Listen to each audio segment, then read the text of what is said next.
Nous travaillons beaucoup à la Fondation pour la prospective et l'innovation sur à la fois les sujets liés au changement climatique, où nous avons fait beaucoup de travaux, dont un travail particulièrement approfondi a été transcrit dans notre revue annuelle, le Shérif, sous le thème de la planétisation. J'y reviendrai. Nous sommes très mobilisés sur cet enjeu qui fait que nous organisons beaucoup d'échanges sur cet défi qui est posé à l'ensemble des nations du monde.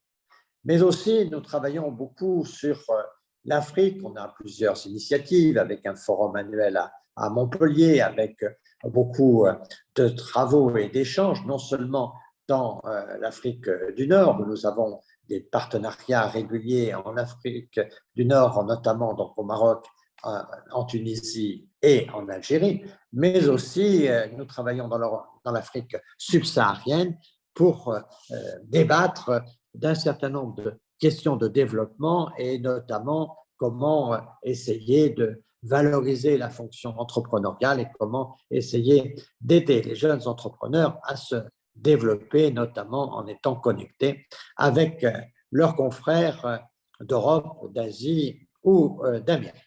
Donc, les questions africaines sont pour nous extrêmement préoccupantes. Nous sommes inscrits dans une perspective qui est le continent euro-africain et nous voyons bien qu'il n'y a aucune chance que l'Europe soit heureuse si l'Afrique est malheureuse et réciproquement, on ne peut pas aujourd'hui considérer que ces deux continents ont des avenirs qui sont fondamentalement séparés. Leur proximité géographique et historique est telle que nos destins sont en grande partie liés.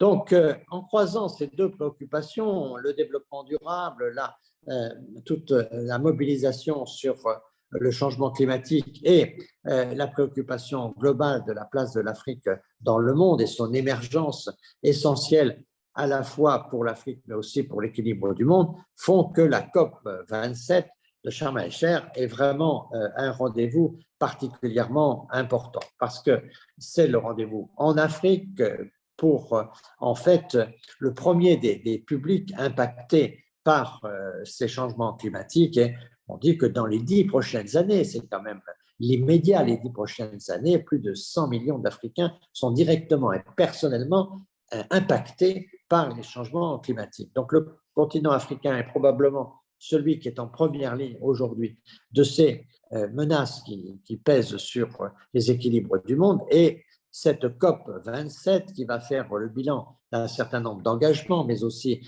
de certaines perspectives qu'il nous faut aujourd'hui tracer en commun, il est évident que cette COP 27 est très importante pour qu'on y mesure les attentes de l'Afrique et la mobilisation des autres nations pour le continent africain. Donc, c'est ce que nous allons essayer de définir aujourd'hui avec cette double volonté d'observer la part de l'Afrique dans cette COP27 et puis plus globalement, cette COP27 sera-t-elle une COP qui relancera le dispositif, au contraire, sera-t-elle une COP qui, comme les précédentes, aura beaucoup d'occasions de décevoir quelque peu et de voir régulièrement des engagements peu tenus. Et on voit bien que les engagements sont difficiles à tenir. Je pense naturellement et évidemment à la question européenne et avec cette guerre en Europe qui aujourd'hui pose d'énormes problèmes à toutes les nations concernées, qui crée aussi un certain nombre de divisions. La guerre entraîne toujours beaucoup de divisions et donc on voit bien que nous avons tous les uns et les autres des difficultés à tenir les engagements et pourtant la menace est là et sans l'exécution de ces engagements, les drames sont devant nous. C'est ce que nous allons étudier, discuter, essayer d'éclaircir aujourd'hui. D'abord, parce que c'est un sujet essentiel que cette lutte contre les changements climatiques et que cette conscience que la planète aujourd'hui est vraiment notre bien commun à protéger. C'est une forme d'humanisation de la mondialisation qui est très importante. Vous savez, on a beaucoup parlé du consensus de Washington, des débuts de la mondialisation, il y a maintenant une cinquantaine d'années. On voit bien qu'aujourd'hui, nous sommes dans une situation tout à fait différente, puisqu'il y a sur cette idée de planète et sur le fait que pour protéger l'humanité, il faut protéger la planète, cette planétisation des consciences, c'est un consensus de nos sociétés civiles. Et si nos nations sont quelque peu réservées, les sociétés civiles partout, les jeunes, qu'ils soient à Singapour, qu'ils soient à Alger, qu'ils soient à San Francisco, qu'ils soient à Bangalore, tous sont aujourd'hui convaincus que c'est en protégeant la planète qu'on protégera l'humanité. Et donc ce consensus-là de toutes les sociétés civiles est très important pour faire avancer les choses. On a beaucoup avancé dans les phases précédentes sur un consensus, le consensus de Washington, qui était le consensus des nations, mais qui n'était pas le consensus des peuples. Là, nous sommes tout proches d'un consensus des peuples, ce qui doit nous rendre un petit peu optimistes dans ce monde où il y a tellement de tensions, mais les tensions sont entre États, et aujourd'hui, on voit que les sociétés civiles prennent la parole pour mettre l'environnement et la protection de la planète au premier rang des préoccupations. Et dans ce contexte-là, la société civile, les sociétés civiles africaines sont elles aussi au premier plan. Et donc, dans ce contexte-là, il faut absolument garder l'espoir et voir comment, avec ces COP27, avec ce processus de COP d'ailleurs de l'ONU, qui est un processus qui permet d'associer les sociétés civiles, d'associer les municipalités, d'associer les associations, les syndicats, l'ensemble des partenaires et notamment les ONG, pour que la préoccupation sorte un peu de la diplomatie habituelle et puisse avoir une pression qui est une pression populaire, qui est la vraie garantie de l'efficacité des actions. Et c'est dans ce contexte-là qu'on va développer un peu à la fois les attentes de l'Afrique et puis de voir comment les pays développés peuvent répondre à ces attentes, puisqu'on voit bien que la question de la participation financière, mais pas seulement la participation financière, mais que la participation financière des uns et des autres était au premier rang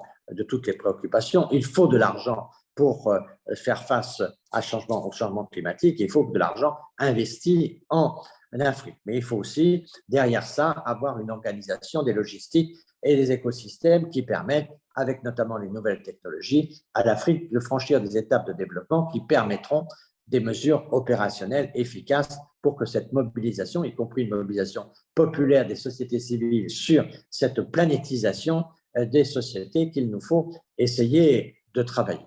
Alors, je voudrais, en accueillant Alexandre Borde, qui est le PDG de Cibola Partners et qui va être notre animateur de ce débat, je voudrais, en le remerciant de sa participation et des efforts qu'il fait pour que ce débat soit un débat créatif et fertile, je voudrais remercier les différents intervenants. Je laisse le soin à Alexandre Borde de les présenter, mais je voudrais dire à chacun d'entre eux toute notre gratitude et l'attente qui est la nôtre, parce que nous souhaitons vraiment entendre les voix africaines sur ce sujet pour lequel l'Afrique est vraiment au cœur du sujet. Alexandre, vous avez la parole et je vous remercie de votre animation anticipée. Merci, Monsieur le Premier ministre. Bonjour à tous. Effectivement, j'ai l'honneur et la joie d'être l'animateur de ce webinaire aujourd'hui. Aujourd'hui, nous avons un panel d'une grande qualité avec des acteurs au quotidien de la lutte contre le changement climatique sur le continent africain. On va avoir la chance d'avoir des perspectives d'acteurs avec des profils différents, du monde de la recherche, du monde de la finance, du monde des organisations internationales et du monde de l'entreprise. Donc, les différents panélistes que je vais vous présenter vont nous indiquer quelles sont leurs attentes de la COP27, quels sont les enjeux qui se posent pour les différents acteurs que je viens de citer. Et je crois qu'on va commencer par une vidéo introductive qui va nous être présentée par M. Soso Fenduno, qui est chargé de recherche à la Fondation pour les études et recherches sur le développement international, la FERDI. Et puis, nous aurons ensuite M. Moubarak Moukaila, qui nous fera une présentation avec la perspective d'une banque régionale de développement, la BOAD, M. Karim Selouane, qui est du monde de l'industrie, qui travaille pour une filiale du groupe Vinci, et Emeric Penou, qui travaille pour une banque d'affaires africaine, la banque Southbridge. Alors, naturellement, on va avoir le temps de discuter de tous les enjeux que M. le Premier ministre a introduits, en approfondissement un certain nombre de sujets, les attentes, quels sont déjà les points de crispation, parce que d'une COP à l'autre, de la COP 26 qui s'est tenue l'année dernière à Glasgow à la COP de Sharm el-Sheikh qui va se tenir du 7 au 18 novembre prochain. Il y a évidemment des négociations qui ont lieu tout au long de l'année entre les différentes délégations des différents pays et on sent déjà quels sont les sujets qui montent, quels sont les sujets de tension. Ce sont tous ces aspects-là qu'on va aborder aujourd'hui. Je propose que l'on commence avec la vidéo introductive de M. Sossou Fenduno, qui va nous présenter les travaux de recherche de la FERDI sur ces sujets-là. Je pense que la vidéo peut être lancée d'une minute à l'autre. La voilà qui apparaît. Bonjour à tous. Je suis très heureux de participer à ce webinaire à travers cet enregistrement vidéo. Je voudrais commencer par remercier la Fondation Prospective et Innovation pour l'invitation. Nous sommes à l'orée de la COP 27 et beaucoup sont déjà sur le charbon ardent, tant les attentes sont nombreuses par rapport à cette COP. Une COP qui, comme les précédentes, sera marquée par des engagements financiers des pays du Nord à l'égard des pays du Sud. Les premiers étant responsables de l'écrasante majorité des émissions de gaz à effet de serre, alors que les seconds subissent de plein fouet les impacts négatifs du changement climatique. Des sources indiquent que les pays du G20, par exemple, sont responsables de la production de 80% des émissions mondiales de gaz à effet de serre, alors qu'au niveau du continent, nous enregistrons une production de 3 à 4% des émissions de gaz à effet de serre. Évidemment, au niveau du continent africain, tous les pays ne sont pas logés à la même enseigne. L'ensemble est très disparate. 6 pays, par exemple, contribuent à hauteur de 80% de la production des gaz à effet de serre venant de l'Afrique. Si l'on prend, par exemple, l'Afrique du Sud et l'Égypte, ces deux pays contribuent à hauteur de 50% des émissions de gaz à effet de serre. Donc, comme vous pouvez le comprendre, il y a quand même un manque d'équité qui se pose là. Donc, de nos jours, on ne peut pas dissocier le changement climatique des enjeux majeurs de développement, notamment avec l'exposition des populations et des secteurs économiques à des risques considérables. Nous avons, par exemple, une vaste littérature qui existe concernant les effets du changement climatique sur la sécurité alimentaire, sur la disponibilité de l'eau, sur la concurrence pour les ressources qui se raréfient, les migrations et les déplacements de population. Beaucoup de ces problématiques se posent avec acuité dans les pays fragiles, par exemple ceux du Sahel. Et le changement climatique y est pour beaucoup de façon significative. Avec des périodes de sécheresse notamment qui sont de plus en plus longues, l'insécurité alimentaire est encore plus intense. Je rappelle que près de 60% de la population africaine dépend de l'agriculture pour survivre. Les actions en matière de lutte contre le changement climatique nécessitent des financements portant sur deux volets: les dépenses d'atténuation, dont le financement relève d'une logique de participation à la gestion d'un bien public mondial, et les dépenses d'adaptation, dont le financement doit être partie prenante des stratégies de développement.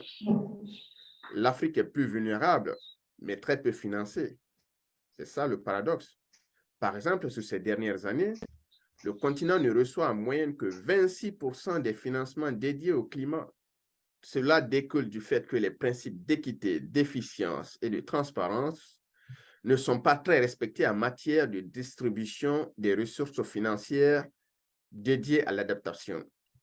En particulier, le principe d'équité qui voudrait que la distribution des ressources se fasse en fonction du niveau de vulnérabilité des pays. Donc, une allocation juste nécessite de mettre en place des outils permettant de comprendre et d'examiner les situations de vulnérabilité des pays, mais surtout la mise en place d'un indice permettant d'identifier les pays les plus vulnérables au changement climatique et pouvant servir à l'allocation des ressources dédiées à l'adaptation. un indice pertinent qui doit être utilisé dans le cadre de l'allocation des ressources doit répondre à certains principes. Notamment, il doit refléter la vulnérabilité structurelle au changement climatique, c'est-à-dire il ne doit refléter que des facteurs exogènes, physiques, subis par les pays. Il ne doit évidemment pas dépendre de la politique présente des pays. Cela permet une certaine prédictabilité de l'allocation, mais aussi d'éviter le phénomène de hasard moral dans le processus de l'allocation des ressources. Il ne peut bien évidemment pas être le seul critère d'allocation. Il doit être utilisé dans une formule d'allocation à côté d'autres critères traditionnels que l'on connaît, comme le revenu par tête, le capital humain ou d'autres critères de performance. Donc, la FERDI a développé un indice de vulnérabilité physique au changement climatique dénommé PVCCI, qui essaie de capter le changement climatique à travers ces différentes manifestations. C'est un indice qui capte à la fois les risques relatifs au choc progressif, mais aussi les risques liés à l'intensification des chocs récurrents. Donc, comme je le disais, les différentes manifestations du changement climatique sont prises en compte, aussi bien on peut noter les chocs de température, les chocs de précipitation, le phénomène d'aridité, la montée des eaux, mais aussi les cyclones et leur intensité. Donc, dans la littérature et dans le processus d'allocation des ressources dédiées à l'adaptation vers les pays du Sud, en particulier les pays africains, il manque un tel outil qui puisse établir une certaine clarté dans le processus d'allocation. Donc, le PVCCI est un outil qui pourrait servir dans ce cadre, mais pas que cela. Il permet également d'identifier les pays les plus vulnérables, donc de façon structurelle. Si l'on note bien les différentes conventions du climat, les différents sommets, on a toujours parlé d'allouer des ressources vers les pays les plus vulnérables, sauf qu'ils sont pas, tous les pays sont vulnérables, mais ils ne sont pas au même niveau de vulnérabilité. Donc, un indice permettant de distinguer les pays en fonction de leur vulnérabilité structurelle est de très bonne loi. Donc, le PVCCI, c'est dans ce cadre. On voit, par exemple, que deux groupes de pays qui font souvent l'objet d'intérêts de la part de la communauté internationale se distinguent parmi les plus vulnérables. Je veux parler des pays africains, mais aussi les petites îles des pays en voie de développement, communément appelés SIDS. Donc, ces deux groupes de pays sont très vulnérables au changement climatique au sens du PVCCI, sauf que une analyse plus approfondie permet de comprendre que ces pays, au sein même de ces groupes de pays, il y a une certaine hétérogénéité qui se caractérise par des écarts types très élevés, ce qui implique qu'une allocation beaucoup plus juste et précise entre les pays devrait plutôt s'orienter vers des pays pris individuellement plutôt que les groupes de pays. Donc, ce PVCCI développé au niveau national a connu des raffinements, notamment au niveau local, avec un PVCCI dénommé PVCCI local qui permet de mettre en évidence les différentes vulnérabilités des territoires au sein d'un pays donné, ce qui est également d'une très grande utilité pour les politiques, pour les autorités gouvernementales, qui, dans ce sens où ça leur permet d'orienter les ressources de façon juste et équitable au sein de leur pays, tout en tenant compte de la vulnérabilité structurelle des territoires.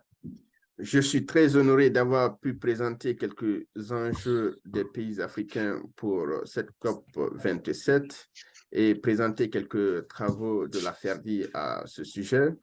Je vous souhaite des échanges fructueux et tiens à exprimer mon regret de ne pas pouvoir être parmi vous en direct durant ce webinaire. Merci à vous et bon webinaire. Au revoir.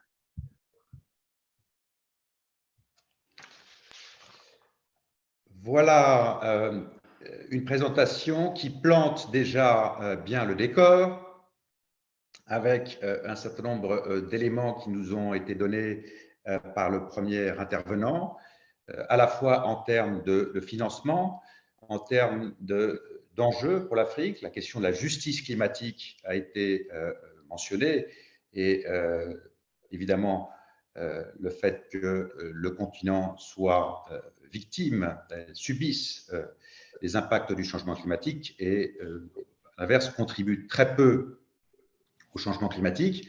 Ça ne veut pas dire que la question de l'atténuation ne concerne pas aussi le continent. La question de l'accès à l'énergie est omniprésente.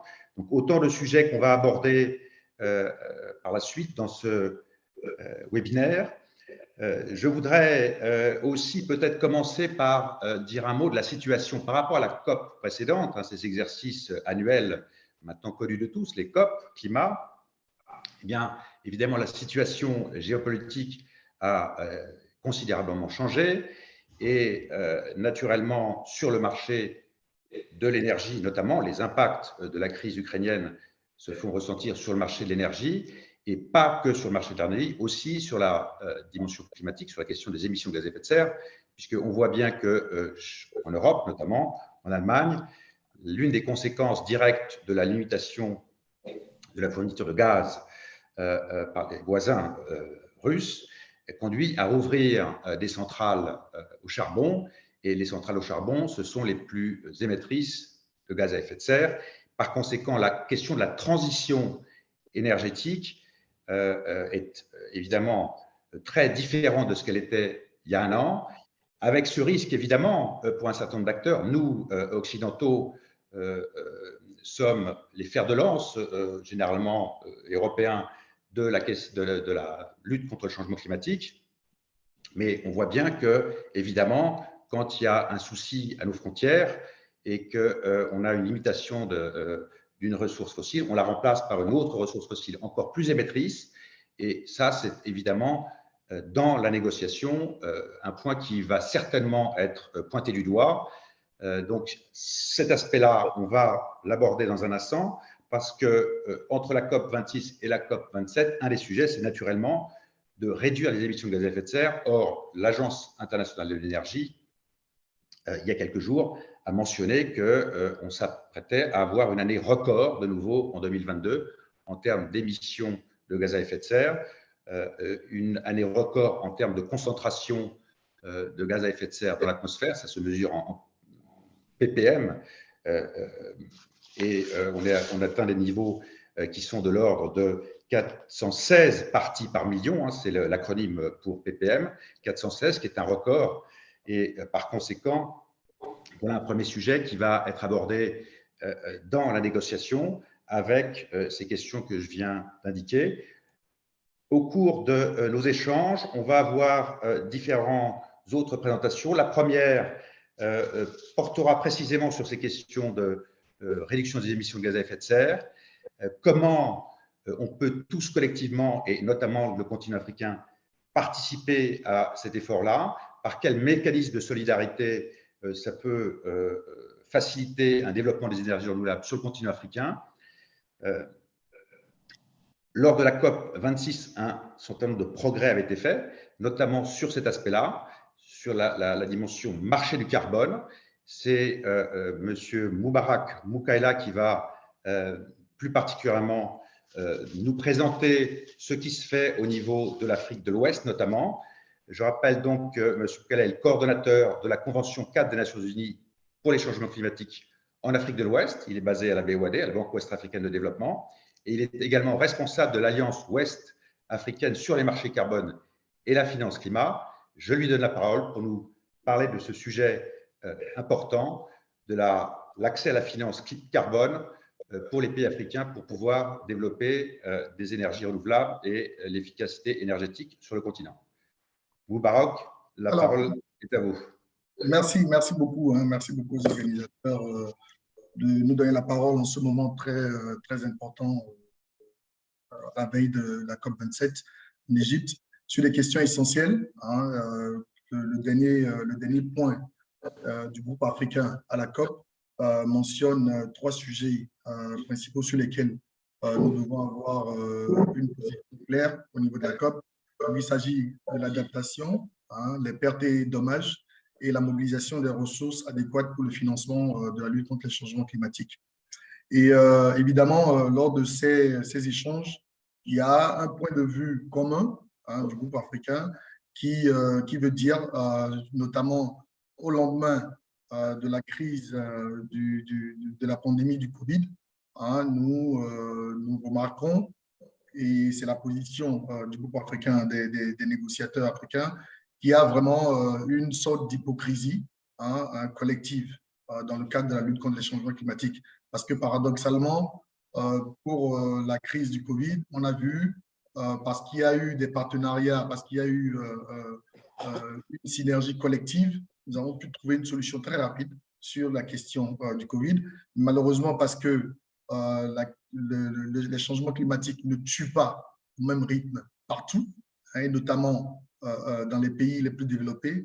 Donc, la mobilisation n'est pas aussi effective pour régler ce problème-là. Lors de l'une de ces dernières allocutions, Madame Patricia Espinosa, ex-secrétaire exécutive des Nations Unies sur les changements climatiques, disait que les changements climatiques, c'est comme un ouragan de niveau 7 que nous combattons avec un parapluie. Donc, vous pouvez imaginer un peu les dégâts qui s'y trouvent. Donc, il y a énormément de ressources liées à la finance climatique qui existent aujourd'hui. Et malheureusement, les premiers constats que nous avons faits sont liés au renforcement, à une question de renforcement de capacité. Je donne un exemple simple en termes d'épargne publique, par exemple. Quand vous prenez les pays de la CEDEAO, plus de 40% des épargnes des pays de la CEDEAO sortent de l'espace CEDEAO. Et les 60% qui restent sortent carrément de l'Afrique, donc notamment plus de 27% qui vont vers les pays européens. Donc, c'est-à-dire qu'il y a une manne financière qu'on peut utiliser là pour financer de tels projets. La question qui se pose, le vrai dilemme, c'est le problème lié aux garanties que les États peuvent mettre à disposition pour attirer notamment le secteur privé. Et c'est en ça que nous travaillons beaucoup avec les États dans le cadre de la mise en œuvre des CDN, des contributions déterminées au niveau national, donc de l'accord de Paris. Nous travaillons avec les États pour voir les ressources que nous pouvons mobiliser en interne.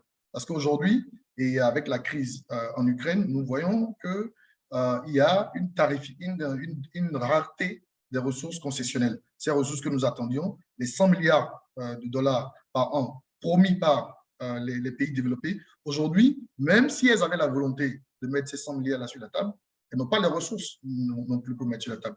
Mais il y a des mécanismes et des outils que nous pouvons mettre en place pour mobiliser des ressources en interne dans nos propres pays. Tout à l'heure, j'ai parlé de l'épargne publique, mais il y a aussi des outils comme la tarification du carbone, par exemple, que nous faisons. Certains pays, par exemple, ont essayé de décarboniser le secteur du transport pour enlever des incentives dans les produits pétroliers, par exemple, pour les mettre, par exemple, sur les véhicules neufs, pour les mettre sur les équipements d'énergie renouvelable, pour permettre aux populations de pouvoir obtenir ces outils-là.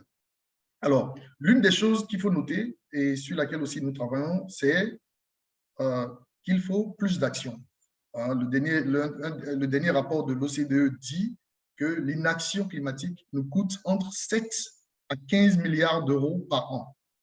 Donc, ce chiffre-là seulement donne un peu le vertige. Quand vous imaginez qu'avec ce montant, déjà en termes de pertes, si nous avions juste des actions concrètes sur le climat, nous pouvons économiser sur ces ressources-là pour financer d'autres types de projets. Alors, dans le dernier rapport du groupe africain aussi, il y a une mention spécifique à un sujet que vous avez adressé tout à l'heure, qui est la transition énergétique, qui, pour l'Afrique, aujourd'hui, pose beaucoup de questions parce que beaucoup de pays aujourd'hui, notamment le Sénégal, la Côte d'Ivoire, par exemple, ont découvert des produits pétroliers, ont découvert du gaz. Et aujourd'hui, leur dire de ne pas investir dans le développement de ces produits-là est un peu injuste. Donc, il faut trouver une solution, il faut trouver le juste milieu pour pouvoir adresser ces questions-là. Et l'une des questions, par exemple, c'est de dire, est-ce qu'il ne faudrait pas laisser, par exemple, ces pays développer des sources d'énergie, quelle que soit la façon dont ces sources d'énergie peuvent émettre des émissions de gaz à effet de serre, et derrière, développer d'autres industries plus sobres en carbone. Par exemple, si vous avez des sources d'énergie fiables, adaptées et disponibles, vous pouvez par exemple créer un transport très propre, à 100% propre. Ou vous pouvez créer par exemple des écoles, vous pouvez créer des dispensaires, des centres de santé avec des énergies propres parce que vous avez assuré cette énergie-là.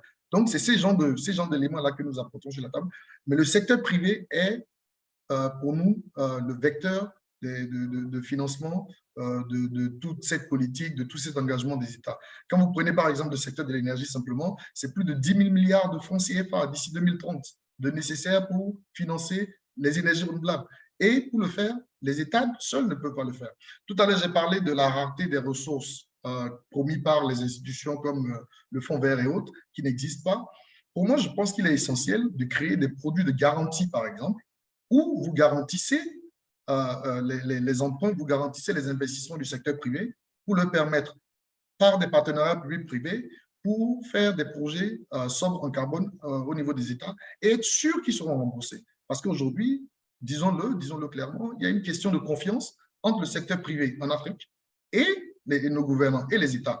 Et donc, aujourd'hui, pour moi, je pense que les ressources publiques qui existent, le Fonds vert, la Banque mondiale et autres, devraient servir à créer des outils de garantie pour permettre de lever ces ressources-là. Et c'est l'une des choses que nous allons vraiment adresser lors de la COP. Nous allons lancer un défi avec un groupe, avec les associations de jeunes. Nous allons lancer un défi au gouvernement, aux institutions internationales et autres.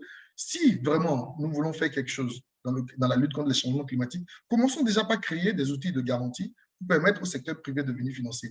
Commençons déjà par intégrer les jeunes, à intégrer les femmes, à intégrer les collectivités locales et décentralisées dans le cadre de la mise en œuvre des CDN, et vous verrez qu'il y aura des solutions adaptées. Parce que quand nous mettons en œuvre les CDN, nous mettons en œuvre les stratégies, les politiques et autres, c'est d'abord à la base. Donc, le développement à la base est utile dans la question liée au changement climatique aussi. Donc, je pense vraiment que ce sont ces points-là que nous voulons vraiment adresser. Nous voulons vraiment attirer l'attention de la communauté internationale, tirer la sonnette d'alarme. Nous avons des solutions, nous avons une réponse à toutes ces questions-là. Mais est-ce que nous sommes prêts à aller de l'avant? Est-ce que nous sommes prêts à avoir des actions concrètes? Et comme nous avons déjà donné un exemple tout à l'heure, c'est l'exemple de la pandémie du Covid, et nous avons vu comment la réactivité, comment est-ce que tous les ODD ont été pris en compte dans le cadre de la lutte contre la Covid. Nous avons vu comment tous les secteurs ont été impliqués, tout le secteur privé avec les incentives. Les banques centrales ont réduit les taux d'intérêt pour permettre de sortir de la liquidité. Et je pense qu'avec cet effort aussi collectif, nous pouvons aussi arriver à des solutions sur les changements climatiques. Je vous remercie. Merci Moubarak pour cette présentation et cette présentation qui offre des solutions. Effectivement, on voit qu'il y a un dynamisme sur le continent africain en termes de jeunesse, d'incubateurs, d'entrepreneurs, d'idées sur les sujets à la fois de l'atténuation dans le domaine des énergies renouvelables, de l'efficacité énergétique, mais aussi dans le domaine de la mobilité propre, dans le domaine aussi de l'adaptation au changement climatique. On voit des solutions émerger, par exemple, pour des assurances climatiques qui sont de petite taille, c'est-à-dire qu'il faut éviter d'avoir des coûts de transaction importants tels qu'on les a habituellement quand on met en place ce genre de système. Tout ça, effectivement, on le voit quand on va sur le terrain. Moi, je vais régulièrement effectivement en appui, notamment auprès d'acteurs et d'incubateurs, rencontrer des jeunes entrepreneurs, des jeunes start-upers. Mais c'est vrai que la question de la garantie est toujours une barrière. C'est-à-dire qu'à un moment ou à un autre, quand il s'agit de passer une ou plusieurs marches, eh bien, naturellement, là, ça se tarit, les fonds et les capitaux risqueurs, mais aussi effectivement la question de la garantie est absente, et c'est ça qu'il faut renforcer. Alors c'est vrai qu'il y a des outils et on va en parler un instant, qui existent, à la fois financiers et aussi en termes d'outils innovants comme la finance carbone qui permet de générer des revenus supplémentaires par rapport à la vente d'électricité, par exemple. Mais voilà, il y a un dynamisme. La question, c'est de savoir comment, au niveau international, on structure ça et on permet d'avoir ces financements-là auprès de ces populations-là. Et on ne se limite pas à des financements concessionnels, bilatéraux, multilatéraux, auprès non pas qu'il faille les exclure, mais il faut qu'il y ait effectivement cette complémentarité entre les deux. Je vais ajouter, alors effectivement, ce qui a aussi été dit tout à fait justement, c'est-à-dire qu'on donc c'est une COP africaine et aussi un peu moyen-orientale, même si la COP suivante, la COP 28, va être complètement moyen-orientale, puisque l'année prochaine, on sait déjà que ce sera à Dubaï. Mais ce que je voulais dire ici, c'est à la fois, merci d'avoir présenté la position du groupe Afrique au sein des négociations. Je voulais résumer les différentes prises de position de l'hôte du sommet, c'est-à-dire de l'Égypte. Alors, c'est l'ambassadeur Wael Aboulmag qui est en charge de l'organisation, de la préparation de la présidence égyptienne de la COP et qui a fait de la COP il a cité les 3 priorités pour la présidence égyptienne, qui sont l'accélération de la réduction des émissions de gaz à effet de serre, la mise en œuvre, par exemple, de l'article 6 de l'accord de Paris, l'article 6 de l'accord de Paris, tel qu'il a été décidé l'année dernière, à la COP26, le progrès et comment on met ça en œuvre, comment on progresse. Il y a encore un certain nombre d'aspects qui sont flous, qui permettent précisément à des acteurs privés de faire des transactions sur ces marchés carbone. Il y a un autre aspect qui a été cité par Moubarak à l'instant aussi, c'est la question des pertes et dommages, qui prend de plus en plus d'ampleur dans la négociation internationale. Évidemment, c'est un sujet très, très sensible. Hein, qui paye pour les dégâts quand il y a une catastrophe naturelle et ça, c'est un dossier qui cristallise les mécontentements. Chacun reste sur sa position, mais il va falloir progresser sur ce sujet-là. Le troisième sujet, c'est le sujet précisément du financement, à la fois des pertes et dommages, mais aussi de l'atténuation et de l'adaptation.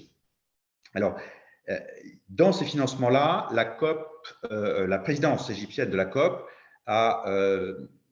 veut mettre l'accent sur l'adaptation au changement climatique. Hein. C'est vrai qu'il y a un déséquilibre aujourd'hui en termes de financement. On a 66% à peu près des financements internationaux ou même nationaux qui vont à l'atténuation. C'est important, mais évidemment, les trajectoires les climatologues nous alertent chaque année, sont quand même plutôt pessimistes. On s'oriente plutôt vers une augmentation de 2,7 degrés.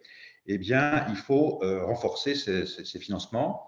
Alors, il y a tout un tas de travaux qui doivent être faits parce qu'on ne fait pas ça avec un claquement de doigts. Il y a tout un tas d'informations à collecter. Comment on s'adapte? Comment on mesure la vulnérabilité?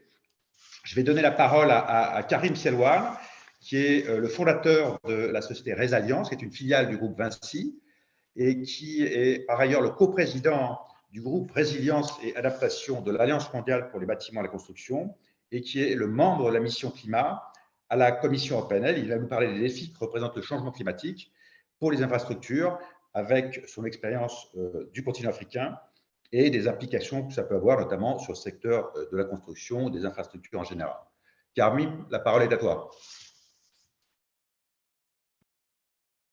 Voilà. Bonjour, vous m'entendez? Merci. Alors, merci à vous. Merci à la Fondation pour la prospective et l'innovation. Effectivement, donc, je rebondirai ici sur ce qui a été dit précédemment par Monsieur Moukaïla et ainsi que pour l'introduction de Monsieur le Premier ministre Jean-Pierre Raffarin et ainsi que Alexandre Bordes. l'enjeu africain est assez complexe au final, parce qu'avant de parler même de défis que pose le changement climatique en Afrique, il faut se mettre dans un contexte de mutation radicale. À savoir, nous avons des référentiels, notamment lorsque l'on pense à l'Afrique, il y a des paysages que l'on connaît plus ou moins, il y a des répartitions de richesses, il y a des répartitions de la biodiversité, il y a des répartitions de fleuves, de réseaux hydrographiques, il y a des répartitions également de ce qu'on appelle la morphologie côtière, donc tout ce qui va être le paysage littoral. Et ce que l'on voit et ce que l'on sait, c'est que dans les prédictions de changement climatique, tous ces environnements vont changer. La conséquence, c'est que les environnements bâtis vont également devoir s'adapter à ces nouvelles mutations environnementales qui sont directement causées par le dérèglement climatique. Et ceci va donc entraîner des défis majeurs. Soit de l'adaptation de manière plus ou moins radicale, mais également, dans certains territoires, une forme de délocalisation radicale de populations et d'activités entières, notamment pour les zones côtières. Je pense à la région Ouaka, qui est la zone protégée de la côte de l'ouest africaine, entre la Mauritanie et le golfe de Guinée, avec des littoraux qui sont plus ou moins à 1 à 2 mètres au-dessus du niveau marin, avec une énorme concentration d'infrastructures, notamment parce qu'il y a des ports très importants pour le transit et pour le commerce intra-africain et extra-africain.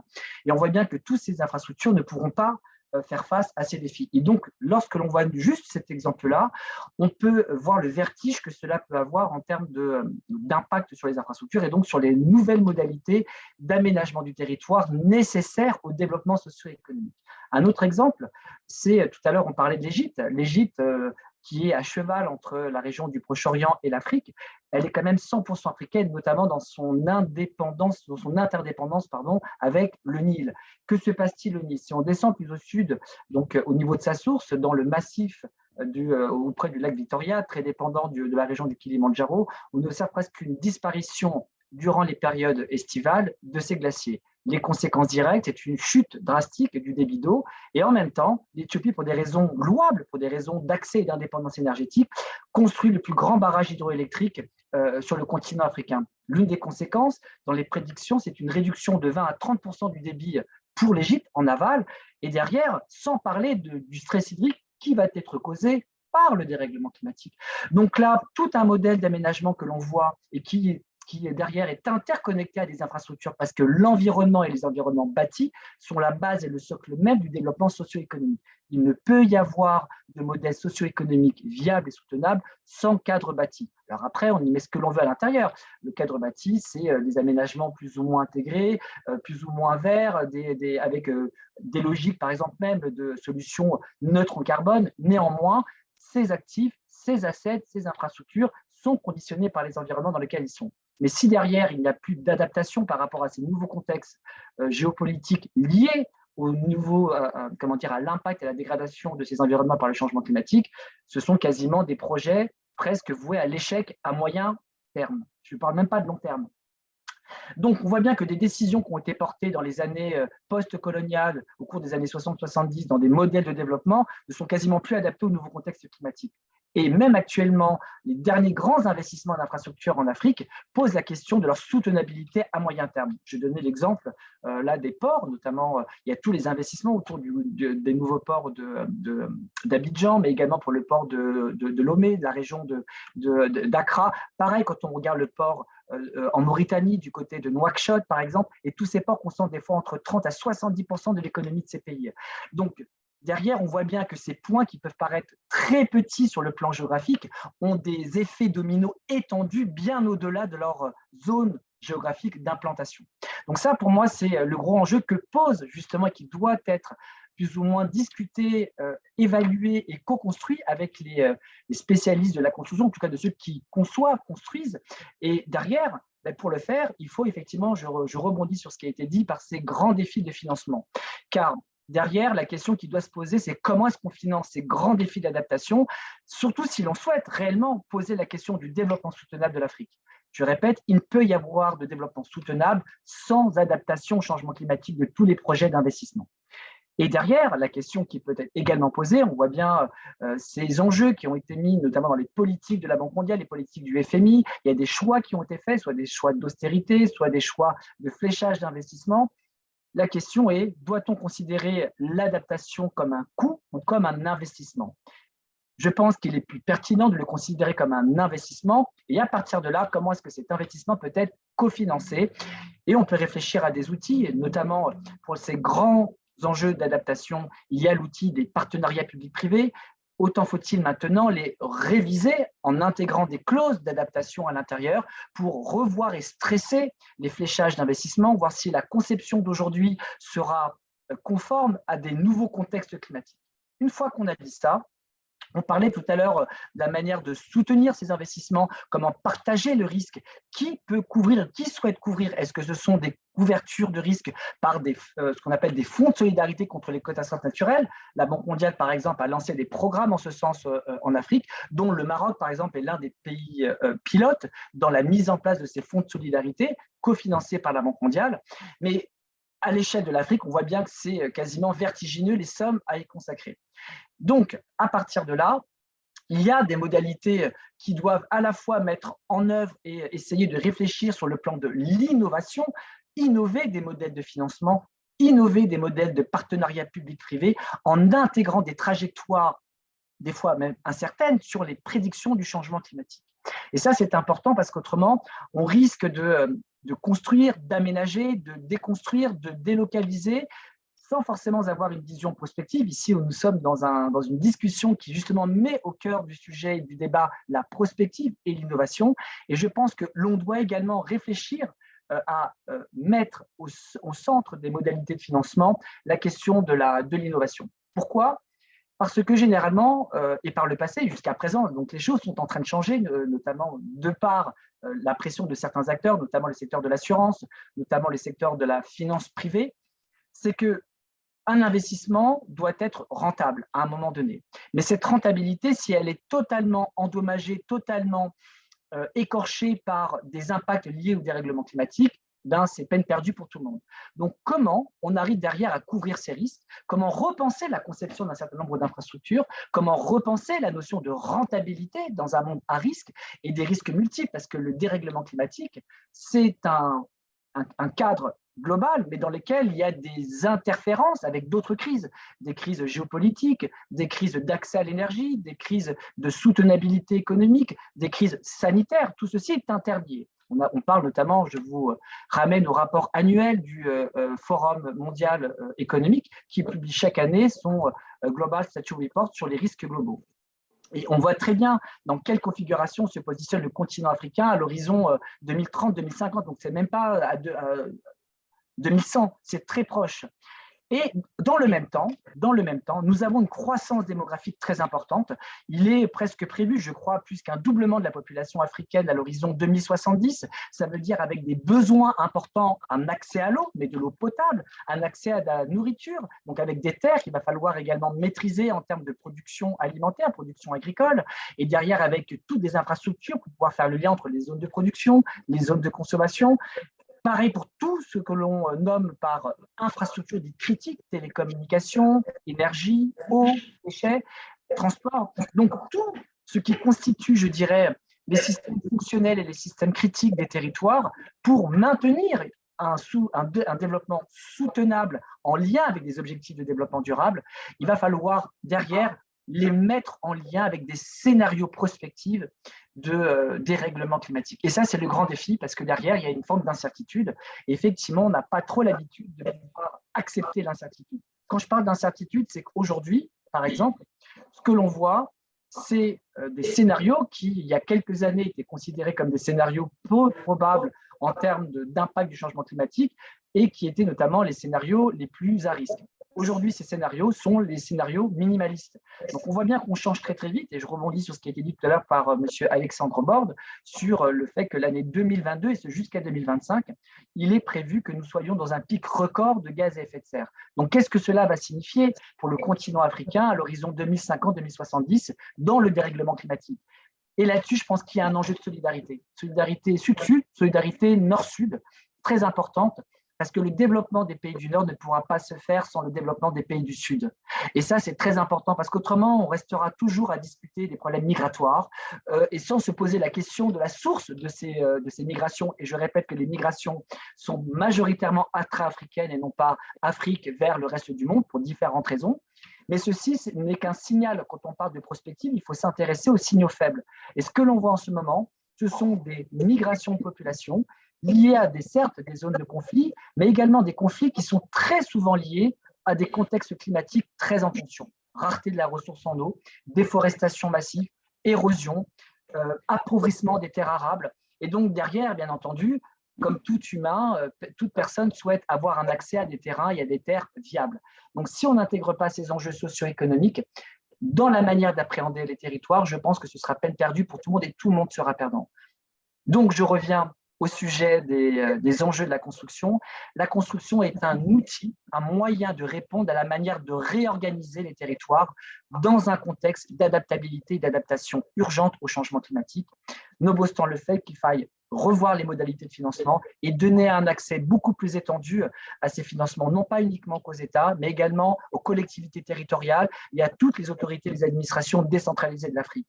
Car on parlait tout à l'heure de l'inégale répartition des financements dédiés au climat entre les financements pour la mitigation, donc pour l'atténuation des gaz à effet de serre, mais pour l'adaptation, effectivement, c'est un enjeu majeur. Guterres a annoncé l'an dernier que 50%, on doit être 50-50 pour les financements d'adaptation. Mais autant faut-il qu'ils soient fléchés, pas uniquement pour les gouvernements centraux, mais également pour les administrations décentralisées au plus près du terrain. Donc, trouver un équilibre entre les deux.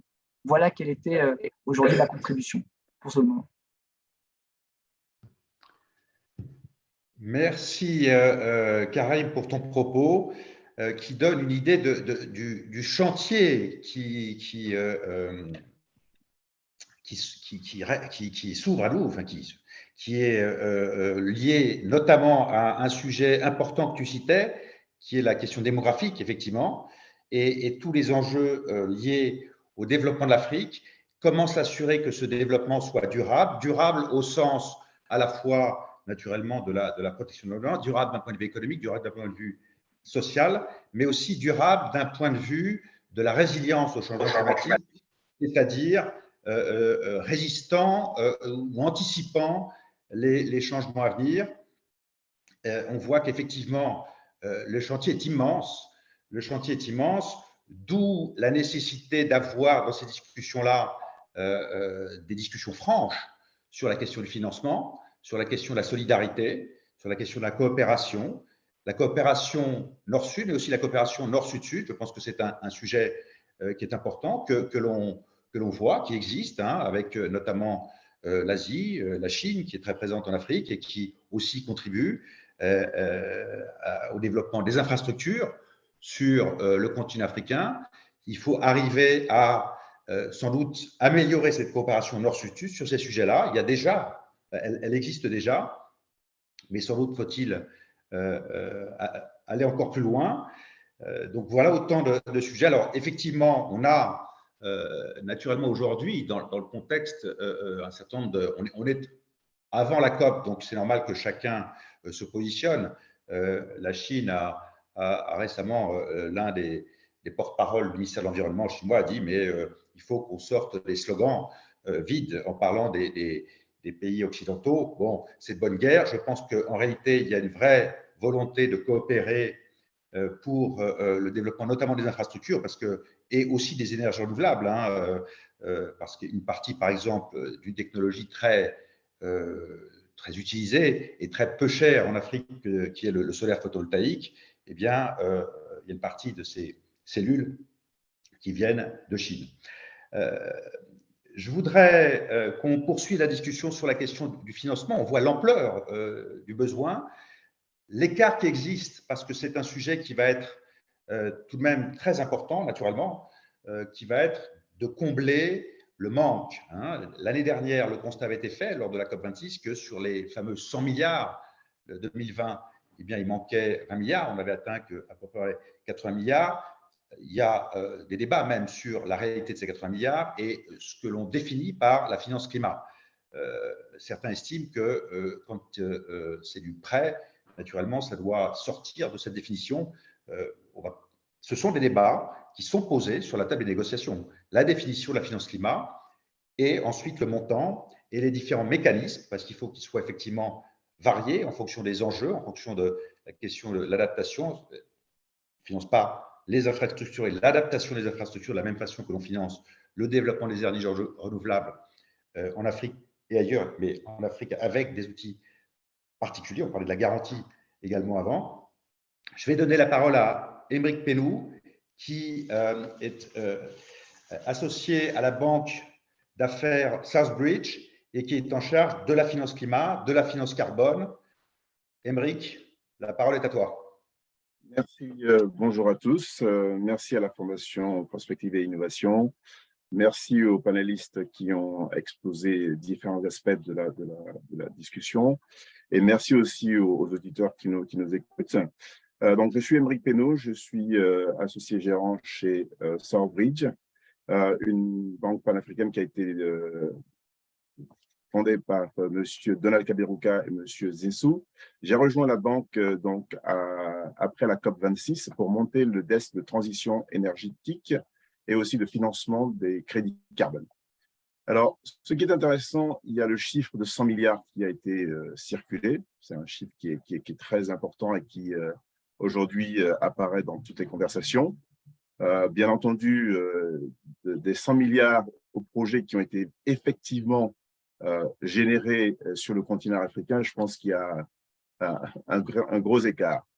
La deuxième chose qui est importante dans la finance carbone, c'est que le développement de l'Afrique, aujourd'hui, peut profiter de la finance carbone, qui, en fait, pour des raisons totalement conjoncturelles, force les pays du Nord à chercher des sources de crédit carbone pour compenser leurs émissions.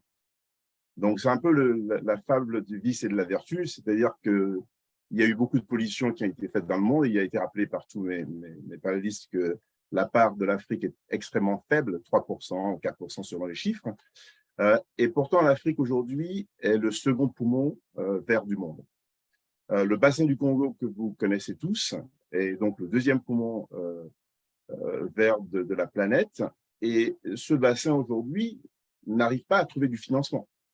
En réalité, le fait de garder et de conserver sa forêt n'a pas encore donné pour les pays africains et pour l'Afrique en général des ressources valables parce que le prix de la denrée, donc le prix du crédit carbone, favorise les pays qui déforestent. Donc en réalité, il faut trouver aujourd'hui un mécanisme pour pouvoir utiliser la vertu des forêts qui ont été conservées pour aider au développement de l'Afrique. La deuxième chose qui est importante, c'est que le développement doit être un développement qui est fondé sur les nécessités des populations locales.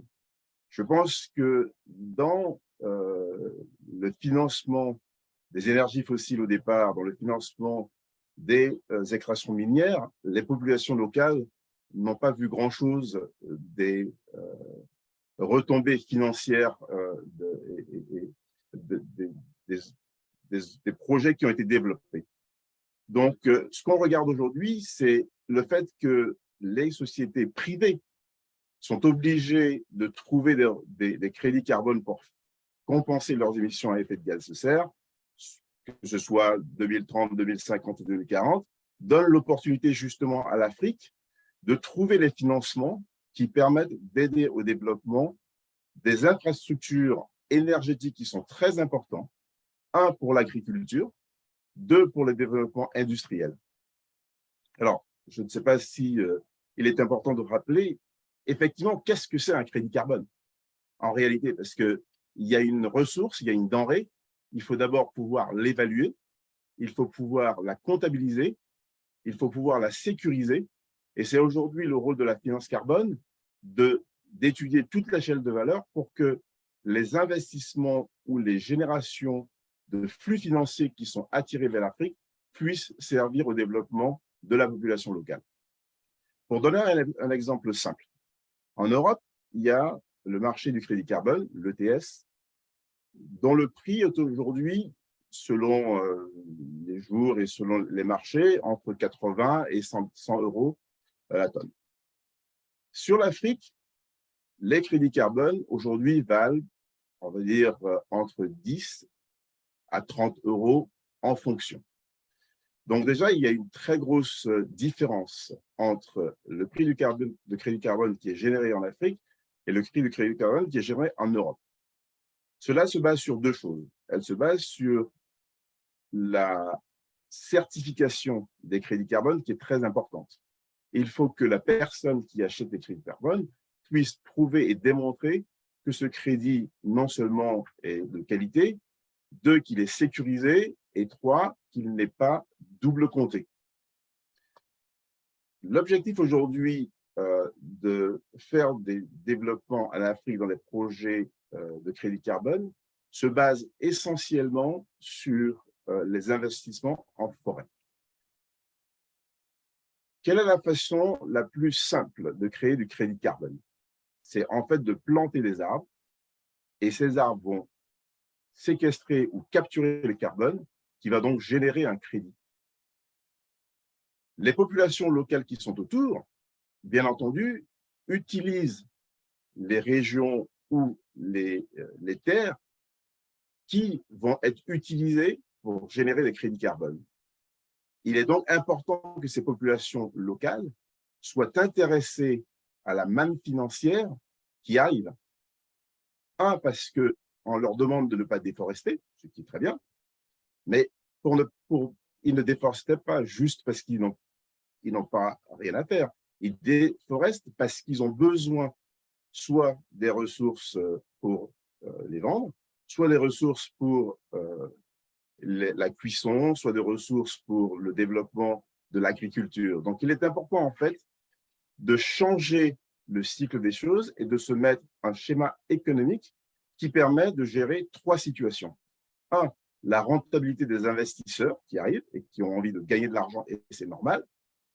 Deux, il est important que cette rentabilité ne soit pas au détriment de la biodiversité, c'est important, de l'économie rurale, de l'économie sociale et du développement des populations. Donc, par le biais du crédit carbone, puisqu'il est important pour les sociétés qui polluent et qui génèrent des gaz à effet de serre, il s'agit aujourd'hui de proposer un schéma dans lequel les sociétés qui investissent pour générer des crédits carbone et compenser les effets de gaz de serre prennent une partie de ces retombées pour financer des projets à caractère locaux. Vous avez parlé de justice climatique et j'espère beaucoup, et j'attends beaucoup de la COP27 qui est en Afrique, que ce débat soit mis sur la table. La justice climatique est en vérité le fait que ceux qui polluent doivent payer pour ceux qui ne polluent pas. Et alors, c'est bien beau de le dire, mais il faut, comme certains l'ont remarqué, qu'il y a une certaine hypocrisie. Mais cette hypocrisie, en fait, elle peut être régulée par le fait que les populations et les gouvernements africains peuvent justement faire un plaidoyer pour démontrer que si l'Afrique se met à déforester, à ce moment-là, les conséquences sur l'environnement seraient relativement graves. Alors, c'est vrai qu'aujourd'hui, les investisseurs privés, et je crois que c'est la question qui était posée, quel est le rôle pour le secteur privé, peuvent, grâce à une triple fonction, générer des ressources financières par le crédit carbone, générer des ressources de crédit biodiversité, donc protection de l'environnement, protection des espèces qui sont en voie de disparition en danger, et trois, par le biais de l'ESG, donc environnement social et gouvernemental, qui sont aujourd'hui une chance pour l'Afrique parce que les sociétés dans le monde doivent publier et doivent prendre des engagements sur la partie ESG. Et cette partie, justement, fait qu'ils ont un intérêt à développer et à montrer l'impact positif pour les communautés locales des développements et des projets qu'ils font. Et par cette façon de contraindre les sociétés à publier et à développer des projets qui ont un impact positif et des externalités positives pour les populations locales, on peut avoir plus de justice climatique, bien entendu, on peut avoir le droit au développement. Prenons un exemple simple. Une société vient en Afrique pour développer une foresterie. Autour de cette foresterie, elle peut créer des emplois. des emplois dans la transition énergétique, des emplois dans l'agroforesterie. Elle peut aussi aider au développement de la formation des populations locales. Elle peut aider au développement de l'accès à l'eau, dont vous avez énormément parlé, mais aussi elle peut favoriser la contribution à la croissance du PIB. Plus les populations locales ont des ressources financières, plus cet enrichissement leur permet de payer des taxes, leur permet d'acquérir des biens de consommation et de favoriser le développement de l'économie locale et donc de contribuer de façon mécanique et de façon exponentielle à développer l'écosystème et à développer la richesse de l'environnement. Donc, du fait qu'on a cette génération de crédit carbone qui est nécessaire, du fait qu'on a la contrainte d'avoir l'ESG qui est aujourd'hui très important, mais qui se mesure effectivement, je pense que notre collègue de la BOAD a mentionné les inputs dont on a besoin. Et aujourd'hui, il y a plus en plus de projets qui ne seront même pas financés par les banques si elles n'intègrent pas des inputs de ESG. Prenons un exemple très simple. Il y a beaucoup de banques aujourd'hui qui ont décidé de ne plus financer le développement des énergies fossiles. Ça veut donc dire qu'il y a un arbitrage aujourd'hui qui est fait entre le financement des projets fossiles et le financement des énergies renouvelables. L'avantage de l'Afrique aujourd'hui, c'est de pouvoir se projeter immédiatement dans la transition énergétique sans être obligé, comme on l'a fait pour le téléphone à l'époque, de passer par les énergies fossiles dans beaucoup de domaines. Et donc, le développement et la transition énergétique et l'adaptation dont vous avez parlé fait qu'on a maintenant un cercle vertueux qui est en train de s'établir et qui va permettre justement un développement plus propre des pays africains. Bien entendu, il y a un souci de gouvernance. Je pense que vous l'avez évoqué. Et je crois qu'il est vrai aujourd'hui que la COP27 peut aussi favoriser une gouvernance accrue dans, un, la définition des projets, deux, la supervision des projets, et trois, encore plus important, c'est l'accroissement des projets entre les pays africains, entre intra-pays africains. Les zones d'échange et de développement intra-pays africains doit aujourd'hui permettre d'avoir des projets qui ont des tailles significatives pour attirer des investisseurs de grande taille. Que je recherche en général les investisseurs quand ils investissent, c'est une taille assez significative pour que le projet en lui-même soit rentable. Et on parle de projet bancable. Et je crois qu'effectivement, l'un des intérêts de la finance climat, c'est que les projets ont des tailles suffisantes pour permettre d'attirer des investisseurs multiples qui peuvent investir sur les projets dans ce qu'on appelle le blending finance. Et je vais donner un exemple. Pour qu'un projet puisse avoir lieu et un projet de développement d'infrastructure, il y a généralement trois phases. Il y a la phase d'étude, qui est la phase compliquée parce qu'il faut prendre des risques. On peut clairement perdre les investissements qui ont été faits. Et ça, il est important que ce soit les DFI et aussi les institutions comme la Banque mondiale, la Banque africaine de développement, la BOAD, qui puissent permettre d'aider. Il y a aussi les institutions européennes, l'AFD, la KfW allemande, qui arrivent justement à cette première phase qui est très importante. Une fois que cette première phase a été conclue, il y a maintenant ce qu'on appelle la finance à proprement parler, qui est la finance project finance, là où il y a encore un peu de risque, mais la première phase ayant été réglée, il est plus facile pour les banques privées ou pour les investisseurs ou les fonds de venir et d'apporter la deuxième strate de financement qui va permettre de mettre le projet dans son ensemble. Et ensuite, la troisième partie, ce sont les fonds de long terme qui peuvent justement reprendre ces projets-là et permettre le développement et la continuité du projet. Donc, il est important de voir que le blending finance permet justement d'avoir des risques différents, des étapes différentes et d'emmener le projet totalement au bout. Il est évident que quand un projet est de grande ampleur et quand le projet est risqué, les investisseurs privés sont un peu frileux et c'est normal. Ils ont donc un rôle qui est un rôle intermédiaire entre les banques de développement qui peuvent financer la première partie. Et après, il y a aussi les fondations qui donnent des dons pour financer les projets. L'une des raisons là où la finance climat est un peu différente du système des dons, c'est que au départ, quand les dons sont consacrés à des projets, en tout cas, d'après ce qu'on a vu, les projets ne sont pas généralement de long terme. L'inconvénient du don, c'est qu'il ne favorise pas, malheureusement, la sécurité à long terme du projet. Il faut donc emmener à l'intérieur d'un projet la phase de don, qui est une phase originale et qui permet justement de lancer le projet dans la partie la plus délicate de la définition du projet.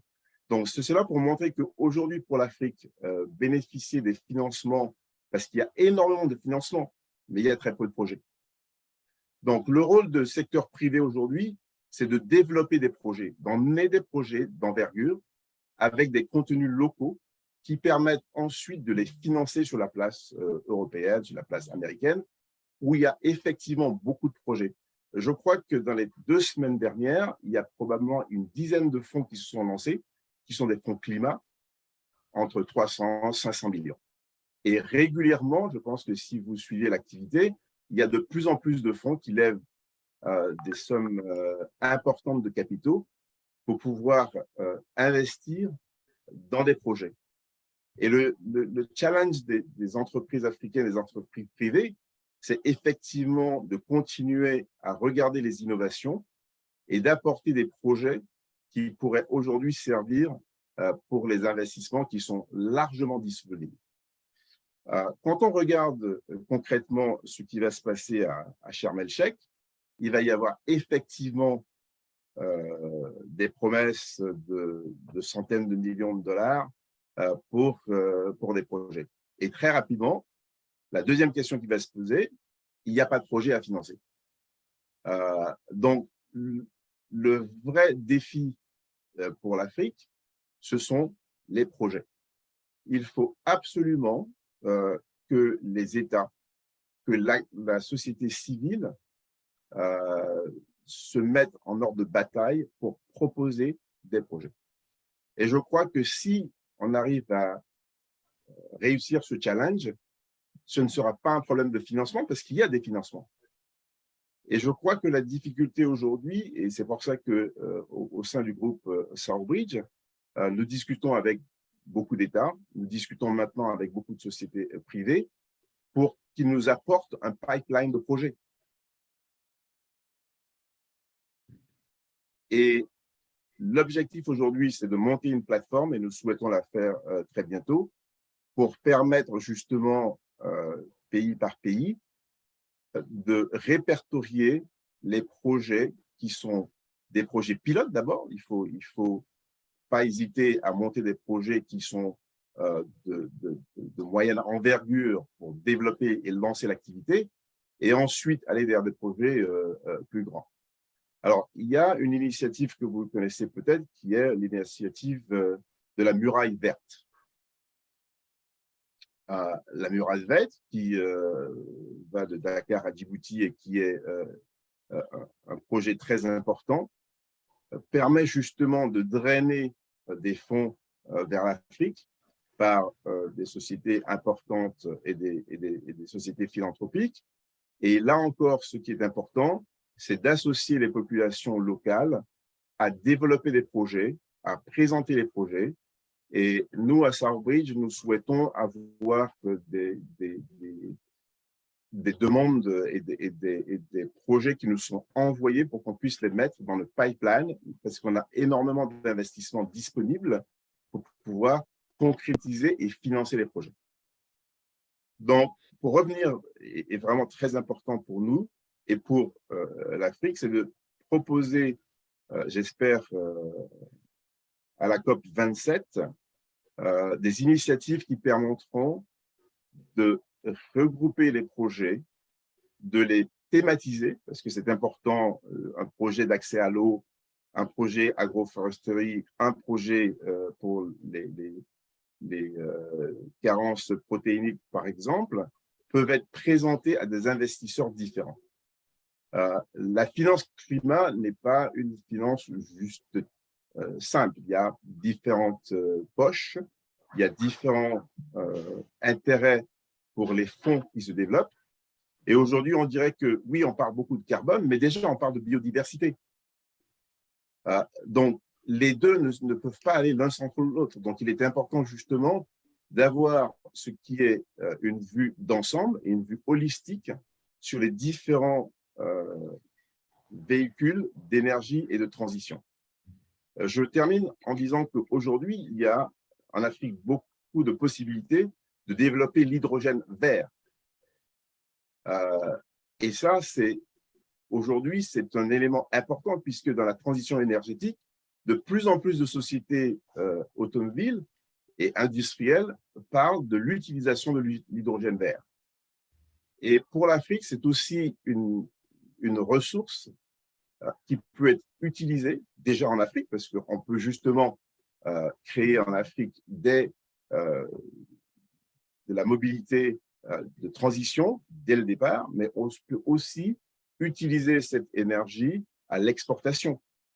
Elle est décarbonisée. Donc, je pense qu'en regardant les deux volets du développement de projet et du financement, on peut marier et matcher la demande internationale pour le financement de la rentabilité et le souhait de l'Afrique pour le développement durable et sustainable. Voilà ce que j'avais à dire. Merci beaucoup. Merci, Émeric, pour cette présentation dans laquelle, effectivement, en résumé, elle était très riche. Tu évoquais la question de la finance carbone et en un mot, pardon de résumer la complexité, effectivement, de ce marché-là. Tu évoquais le fait qu'il ne faudrait pas retomber dans les travers du protocole de Kyoto. Le protocole de Kyoto, c'était essentiellement basé sur la finance carbone et 2% du marché du carbone seulement a bénéficié à l'Afrique. Donc, il faut éviter les mêmes erreurs que lors de Kyoto. Je pense que c'est ça une partie du message que tu avais. C'est tout l'objet des négociations pour mettre en œuvre l'article 6 de l'accord de Paris, l'améliorer. Il y a encore beaucoup de sujets à clarifier que tu évoquais, notamment effectivement sur les ressources forestières, qui sont des véritables poumons, le deuxième poumon de la planète. Et puis, dans ces besoins de financement, finance climat, en t'entendant, on voit bien que effectivement le secteur privé, que ce soit les investisseurs ou les porteurs de projets, sont prêts. Il faut aider à travers cette plateforme, à travers toutes sortes d'initiatives, de mettre l'offre et la demande ensemble pour pouvoir investir, mais aussi d'avoir naturellement le cadre institutionnel, la volonté politique pour que ça se fasse. Karine avant parlait notamment aussi des partenariats publics-privés. Il nous reste quelques minutes avant la fin. Alors, je voulais passer la parole à la salle, à l'audience, aux participants, pour savoir s'il y avait des questions. Pour cela, je me tourne vers Serge. Serge, voilà, je te vois à l'écran, qui va nous poser les questions à nous participants, à nous intervenants, auxquelles on va répondre dans un instant. Mais Serge, je te laisse la parole pour les questions que tu as pu trouver sur le… La question n'est pas la question, mais celle du temps de réponse à ces questions. Trois brèves questions. La première adressée à Jean-Pierre Raffarin par Saïda Agrebi, qui préside une ONG. et qui remercie Jean-Pierre Raffarin pour son intervention et qui lui demande de préciser un peu ses idées quant à la manière dont la société civile peut contribuer à la réalisation pratique des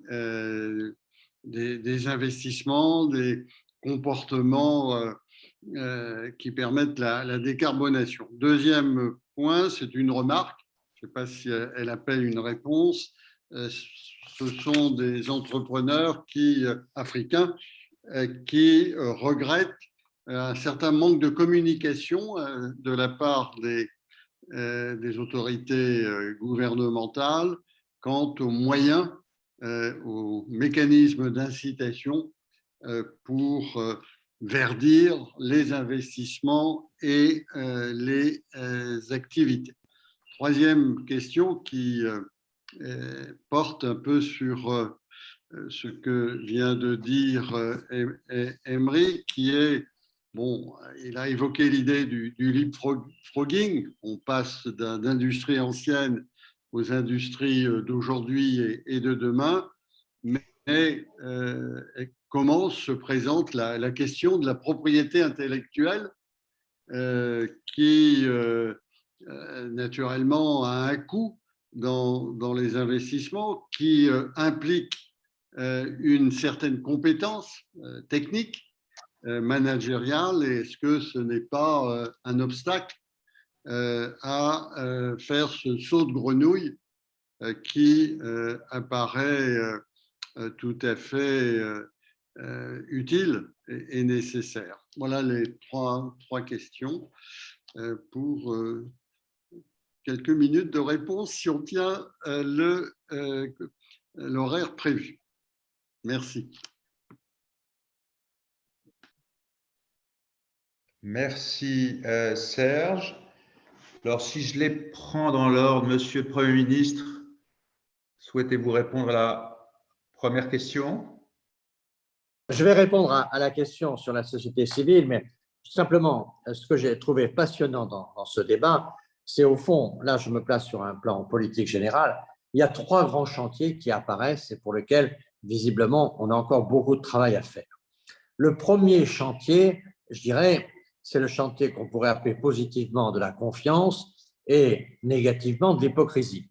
C'est-à-dire, c'est revenu à plusieurs fois dans le débat, il est clair qu'il faut lever cette hypocrisie qui fait que finalement, on voudrait considérer le changement climatique comme quelque chose d'immense, d'énorme, mais qu'en fait, quand se pose une question comme le Covid, on voit qu'on n'est pas du tout le pied au plancher. Que finalement, c'est une menace dont on pourrait dire qu'on en parle de manière prioritaire, mais on le traite de manière secondaire, en résumé. Et là, je pense qu'il faut lever ces questions-là, il faut créer un climat de confiance. On ne va pas avoir cette menace d'hypocrisie qui est, je crois, vraiment un sujet. Donc là, il faut quand même qu'on ait cette confiance et ça demande vraiment, en effet, de monter en préoccupation, et j'y reviendrai pour les sociétés civiles, je terminerai par ça parce que c'est sans doute aussi là que peut se gagner la bataille,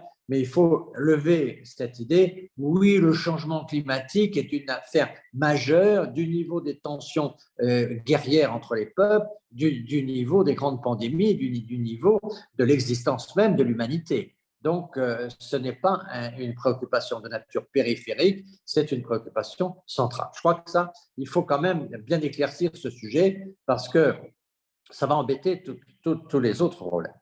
Deuxième réflexion très importante de ce débat, c'est qu'au fond, c'est les projets qui peuvent manquer et c'est les projets qu'il faut essayer de bâtir. C'est ce pipeline de projets dont on vient de parler qui me paraît aujourd'hui très, très important.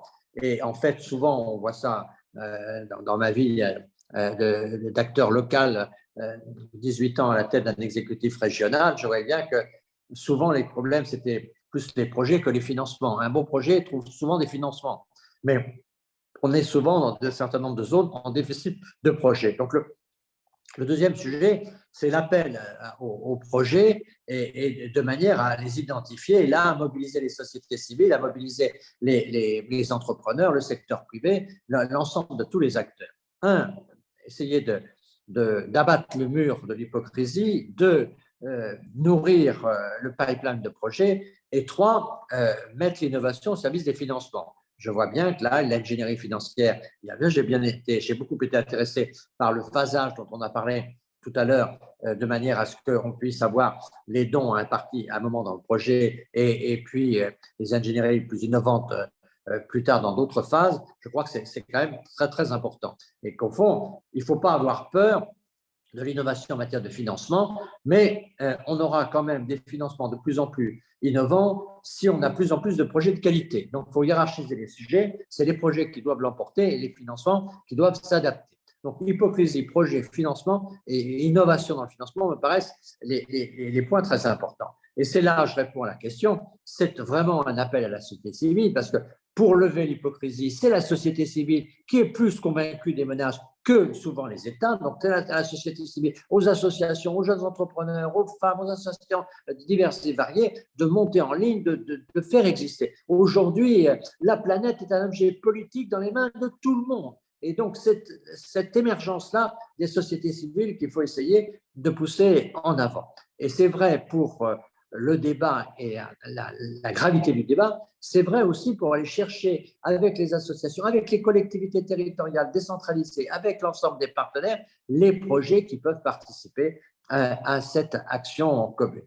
Et puis, en ce qui concerne les financements, là, je crois qu'il y a une sorte de démarche de bonne pratique à mener, d'essayer d'être le plus innovant possible, mais je pense aussi qu'aujourd'hui, il y a quand même dans le monde encore beaucoup de liquidités, même s'il y a des inquiétudes, et que ces liquidités, il faut les flécher sur les bons projets et sur cette priorité qui est celle du climat. Donc, je pense que la société civile, les sociétés civiles sont celles qui aujourd'hui doivent pouvoir faire entendre leur voix. Elles sont présentes dans les COP. Je dirais que dans ce que nous travaillons les uns et les autres pour essayer de développer un multilatéralisme plus performant, on voit bien qu'il faut le sortir un peu de la diplomatie traditionnelle et de la politique pour l'ouvrir de plus en plus aux sociétés civiles. C'est quand même l'apport des COP par rapport aux autres réunions de l'ONU. C'est les COP, c'est l'ONU plus les sociétés civiles, et c'est ça qu'il faut mettre en avant, et le mettre en avant sur chacun des grands sujets. Pour moi, le mettre en avant pour lever les hypocrisies, pour sortir des projets et pour innover dans les financements. Voilà ce que je tire comme acquis, mais j'ai trouvé ce webinaire très intéressant. Je remercie tous les participants.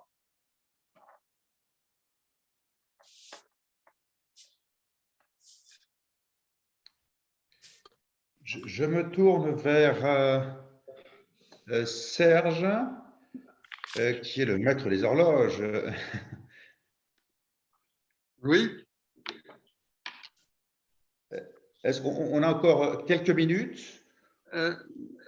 Écoute, on a la tradition de terminer à l'heure. Peut-être qu'on peut demander après ce qui peut être le mot de conclusion de Jean-Pierre, si chacun en une minute a un mot à dire sur ce qu'il retire de ces échanges, comme vient de le faire Jean-Pierre, mais en une minute chacun. Très bien. Faisons cela. Une minute, effectivement. Ça ne va pas être facile, mais on va y arriver. On va y arriver. Karim, oui, voilà. Moubarak. Oui, je peux me jeter très rapidement à l'eau. Bon, il y a eu des éléments très importants que Émeric a souligné dans sa présentation. Donc, les Nature-Based Solutions, la biodiversité et autres, c'était déjà dans l'accord de Glasgow. Et je pense que ce sont des outils à prendre en charge plus dans les discussions à la COP. Et la COP, comme je l'ai dit tout à l'heure, c'est vraiment la COP de l'action. Donc, les plans d'action sur les contributions déterminées au niveau national, le partage et la coopération sud-sud entre les pays d'Afrique subsaharienne ou d'Afrique globalement, et le transfert de technologie qui est très important aussi pour ce projet-là. Et donc, au niveau de l'origination des projets, il faut vraiment faire un travail important pour pouvoir attirer toutes les sources, les diverses sources de financement dans les projets à développer. Donc, c'est un aspect très important, l'origination des projets. Donc, c'est quelque chose que je voudrais souligner. Merci. Merci pour cette Intervention concise. Karim, même chose, en un temps bref, le mot de la fin, ton opinion. Mon opinion, alors c'est plutôt, je dirais, il y a peut-être une reprise de ce qui a déjà été dit, mais j'insiste sur l'urgence de l'adaptation au changement climatique, parce que quelle que soit la manière de concevoir un projet, quelles que soient les modalités de financement, si à moyen terme, tout ce qui aurait été conçu et construit ne peut plus être opérant par rapport aux risques climatiques à venir à court, moyen, long terme, ce sera encore des défis de plus en plus coûteux. Je voudrais juste peut-être faire un petit pont exotique vis-à-vis de l'Afrique. Il faut toujours analyser les signaux faibles. Un signe faible majeur, qui est à mon avis un signal important qui peut être donné à l'Afrique, c'est le point de vigilance du secteur de l'assurance. La Floride, une grande partie des assureurs ont décidé de ne plus assurer une grande partie des actifs en Floride, tout simplement parce que le coût de la couverture devient quasiment insupportable et même met à perte les modèles économiques du secteur de l'assurance. Et on voit la même chose se passer en Californie, qui est quand même le premier État des États-Unis. Donc, si on fait un transfert vers ce qui peut se passer en termes de prospective du côté de l'Afrique, ce sont des signaux qui montrent l'urgence et la nécessité de revoir les modalités de financement et derrière de pouvoir concevoir des systèmes pour que les territoires soient, je dirais, attractifs en termes d'investissement, nonobstant le fait qu'elles puissent garantir des systèmes et des infrastructures adaptés au changement climatique. Le risque zéro n'existera jamais, ce n'est pas possible, mais en tout cas de minimiser un maximum les risques. Pourquoi? Parce qu'il me semble, et c'est ce que l'on voit maintenant de plus en plus à travers le monde, c'est que l'adaptation au changement climatique doit et va devenir de plus en plus l'un des critères majeurs d'attractivité des territoires. Donc, sans cette capacité, c'est une boucle, hein. Rien n'est isolé. C'est un système assez global, mais quand on le comprend, on voit qu'il y a des équilibres. Il y a des avantages et des pertes, il y a des risques et la manière de les maîtriser. N'oublions pas que le critère de l'adaptabilité des territoires et de leur résilience vis-à-vis des risques, notamment climatiques, vont devenir et sont en train de devenir l'un des facteurs majeurs de l'attractivité des territoires et donc un enjeu majeur pour le développement. Voilà. Merci. Effectivement, quand tu parlais de l'assurance, la question des pertes et dommages va, à mon avis, être un sujet de plus en plus de tension dans les négociations et ça rejoint ce que tu dis, effectivement, le problème que ça devient intenable. Aymeric, 1 minute pour le mot de la fin. 30 secondes. Le développement de l'Afrique peut passer par la finance climatique. C'est tenu, superbe. Écoute, merci. Merci à tous. Je vais aussi, moi, dire un tout petit mot et ça va permettre de répondre à la dernière question d'un des participants, qui est de dire que le continent africain est une terre d'innovation. Donc, la question du leapfrogging, certes, il faut la traiter, mais en même temps, il y a des solutions, on l'a vu sur des tas d'autres technologies, la télécommunication, où le continent africain ne copie pas, il invente. Et moi, je pense que sur la question climatique, c'est aussi ce qui est en train de se passer. On le voit, on l'observe. Et donc, je suis très confiant sur ces aspects-là, avec toute cette jeune génération qui lance des startups dans le domaine de l'adaptation, dans le domaine de l'atténuation. Et donc, ça répond à cette problématique de s'adapter ou d'innover avec une problématique continentale. Voilà pour ce webinaire. Je passe la parole à Monsieur le Premier ministre pour le mot de conclusion. Merci beaucoup à tous les intervenants. Merci à tous ceux qui ont participé à ce séminaire. Et je crois que quelqu'un le disait tout à l'heure, il faut bien que nous ayons conscience que ce qui se joue en Afrique se joue partout ailleurs, que c'est un cœur qui, pour toute la planète, doit continuer à battre et que si ce cœur est d'une manière ou d'une autre asphyxié, nous en connaîtrons tous des problèmes majeurs. Donc, nous sommes là sur quelque chose qui nous concerne tous très directement. Merci en tout cas à tous les participants de leur contribution particulièrement fructueuse. Et merci à la Fondation Prospective et Innovation, à Serge de Gallet et à toute l'équipe pour ce travail collectif. Bonsoir à tous.